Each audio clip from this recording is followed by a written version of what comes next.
Si çdo herë pas videos së udhëtimit kemi videon e blerjeve, kështu që do t'ju tregoj se çfarë blem në Kapadokia.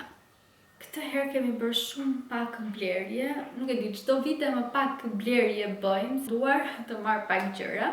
Kemi marrë kryesisht suvenire, po janë gjëra shumë cute, kështu që nëse jeni të interesuar, ndiqni videon.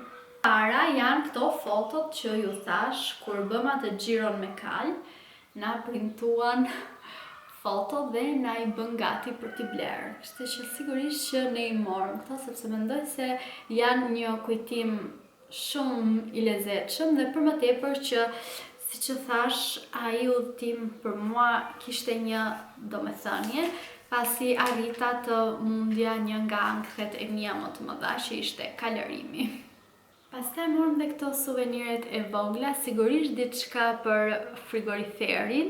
Mundojmë gjithmonë të gjej kështu gjëra të veçanta dhe të lezetshme për frigoriferin, se nuk është se më pëlqejnë shumë këto gjëra dhe nuk para i marr në çdo udhëtim, vetëm kur e shikon që diçka po më pëlqen shumë dhe kjo ishte vërtet shumë e lezetshme. Dhe mora një kështu gëdhëndje të shpellës. Dhe kjo është realizuar me ato gurat e mëdha që shikonit në Kapadokia, i kanë prerë disa nga majat edhe i kanë përdorur për t'i gdhendur dhe për të realizuar kështu suvenire shumë të këndshme dhe mendova se ishte një diçka shumë e lezetshme. Në këtë mënyrë ke dhe diçka të bukur, po ke edhe një cop guri nga i vendi. Të balonën ka ishte lezetshme e mora për Raelin, ja var aty tek dhoma, tek ajo, si quhet ajo, ai shkopi i perdes, aty në anë edhe duket shumë lezetshëm, ajo e pëlqeu shumë këtë, e mbante kështu gjatë gjithë kohës në dorë, mezi ja ka marrë sepse nuk doja që ta prishte. Kjo është e realizuar me lëkur, brenda është e mbushur me pambuk, edhe normalisht është edhe kjo fija. Kishte të madhësive të ndryshme, kishte më të vogla, kishte edhe më të mëdha, por unë mendova se kjo madhësia ishte më e lezetshme dhe gjithashtu kishte edhe ngjyra të ndryshme. Kishte kështu ngjyra kafe neutrale, por mua më pëlqeu kjo që kishin bërë me disa ngjyra, se duke qenë se është vajzë edhe unë kam dëshirë që ta ketë dhomën me ngjyra. Nuk më pëlqejnë shumë ato dhomat neutrale për fëmijë. Preferoj ngjyrat, sepse dhe fëmijët i kanë më shumë qef ngjyrat, kështu që mendoj se kjo ishte më e lezetshme dhe në fakt kombinohet, dhe duket shumë bukur aty, se di më pëlqeu. Kishte edhe prej druri, balone punuar prej druri, por ishte pak e rëndë ajo dhe nuk e di, kjo më pëlqeu më tepër. Edhe tashmë dihet që Kapadokia është e famshme për ato balonat, kështu që ka një domethënie. Gjithashtu morëm edhe 2 vepra arti nga galeria e Poçarisë ku bëm atë klasën.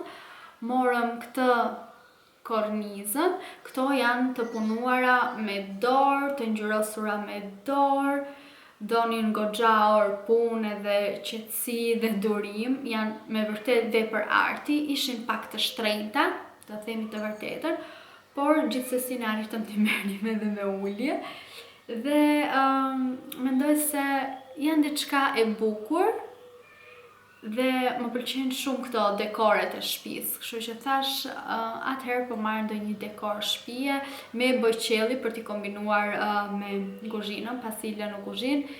Kjo është një sheg, është shumë e bukur, se di kanë filluar më pëlqejnë shumë këto gjëra. Dhe kjo, gjithashtu, kjo pllaka është prej balte, e punuar, e ngjyrosur dhe kjo ka një gjë shumë të lezetshme sepse është kjo fusha është e punuar, është e lyer me fosfor dhe gjatë ditës kjo thith dritë nga dielli dhe natën kur është errësirë kjo ndriçon.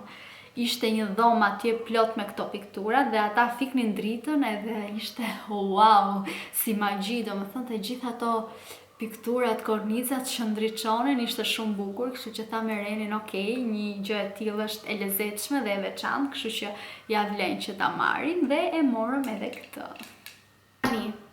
Si që shikoni, nuk ka asnjë produkt kozmetik, veshje jo e jo.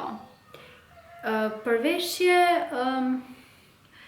nuk është se kishte dyqane shumë të lezetshme aty, plus që kam shumë edhe nuk doja të blija më tepër. Për kozmetik ka qenë shumë e vështirë që të përmbahesha, pasi kam çdo gjë dhe praktikisht nuk është se më nevojitet gjë. Dhe skincare gjejmë goxha edhe këtu në Shqipëri, nuk është se nuk kemi, por diçka e bleva, gjatë kohës që isha atje, më kapja i algoritmi i TikTokut dhe më dole në TikTok shumë produkte farmaceutike të cilat në Turqi mund t'i marrësh lehtësisht pa recetë. Edhe unë rash pre e kësaj gjëje.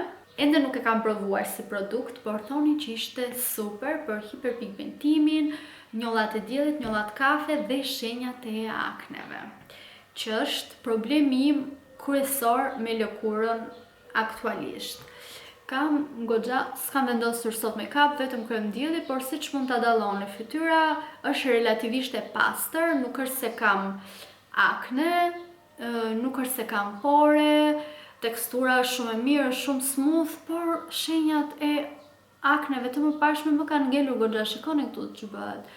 Domethënë kam shumë pika të kuqe nëpër fytyrë, sepse edhe pusha më e vogël mua më ngel shenjë, nuk e di pse, dhe gjithashtu kam edhe në kurriz goxha. Domethënë në kurriz kam edhe akne, është nga problematikat e mia më të mëdha, me të cilën duhet të merrem më seriozisht, por që kështu, prej kësaj arsye u binda që të merrja këtë produktin këtu. Është ky. Tani, se sa funksionon, apo jo, kjo mbetet për t'u parë. Por review-t i kishte shumë të mira, unë mora 2%, kishte edhe 4%, kisha frikë ta merja më të lartë, kështu që thash s'po rrezikoj shumë dhe kjo ka në përbërjen etihidrokinon. Shpresoj ta them mirë këtë lloj produkteve, që dihet që është një përbërës i fuqishëm për heqjen e njollave në fytyrë, qoftë ato njollat kafe të diellit, qoftë njollat e akneve. Futa dhe në internet pash shumë domethënë, por që duhet të jesh pak e kujdesshme me këtë, mos të harrosh kremin e diellit, kështu që në ditët në vazhdim do ta provoj.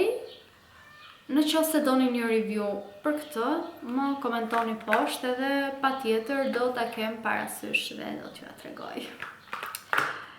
Okej, pra siç po e shikoni, kam qenë shumë e zonja me menaxhimin e financave në këtë udhëtim. Kështu që këto ishin çdo gjë. Shpresoj t'ju jenë dukur interesante dhe do të shihemi si gjithmonë në videon e radhës.